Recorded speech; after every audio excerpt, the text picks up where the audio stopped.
বীর মুজাহিদ গুপ্ত পথে কড়া টহলে। মুজাহিদের দল, মুজাহিদিনদের দল হচ্ছে এই আমাদের দল, এই উম্মাহ, এই মুসলিম উম্মাহ। এই মুসলিম উম্মাহ শিক্ষায় আমরা পিছিয়ে, আদর্শে আমরা পিছিয়ে। এই জন্যই তো আল্লামা ইকবাল রহমতুল্লাহি আলাইহি বলেছেন, ও জিসকো দেখ লিয়ে শর্মায়ে ইহুদ, ও জিসকো দেখ লিয়ে শর্মায়ে ইহুদ। আদর্শেও আমরা পিছিয়ে পড়লাম। কি হলো আমাদের?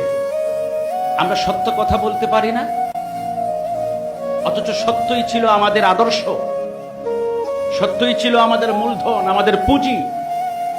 অথচ আমরা কতটুকু আদর্শ থেকে বিচ্যুত হয়েছি একটু চিন্তা করলে এই কথাটা, এই বিষয়টা ক্লিয়ার হবে আমাদের সামনে। এই ইউরোপ আমেরিকা থেকে আমাদের বিদেশিরা আসেন, ভাইরা আসেন, বিদেশি আছেন না আমাদের ভাই বন্ধু, ভাই ব্রাদার অনেকে আছেন না? আসার পরে ওনারা এসে বলেন যে এই পাশের বাড়ির ওই অমুক চাচা, উনি তো সিলেটি ভাষায় একটা কথা, উনি তো সুইসাইড করে। কি করে? সুইসাইড করে, বা আপনাদের বাসায়, এলাকার ভাষা এটাই হোক, উনি তো মানে তাসাররুফ করে, তার আদর্শের উপর ঠিক নাই। এই ভাই, পাশের বাড়ির আরেকটা ভাই, সে তো মিথ্যা বলে।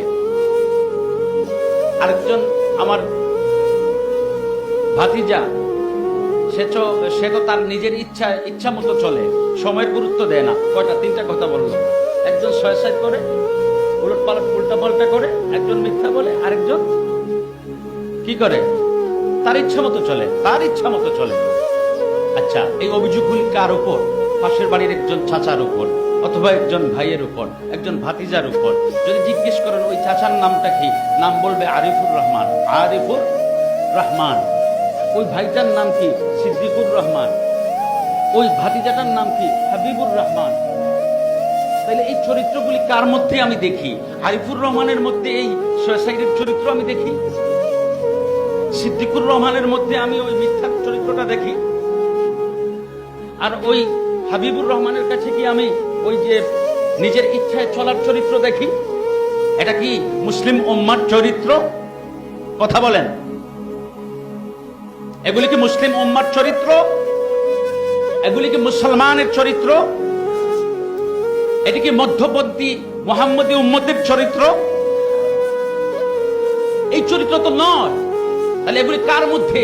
এই যে নামগুলি বললাম, অমুক নামে পরিচয়, নাম বলে দেয় সে মুসলমান।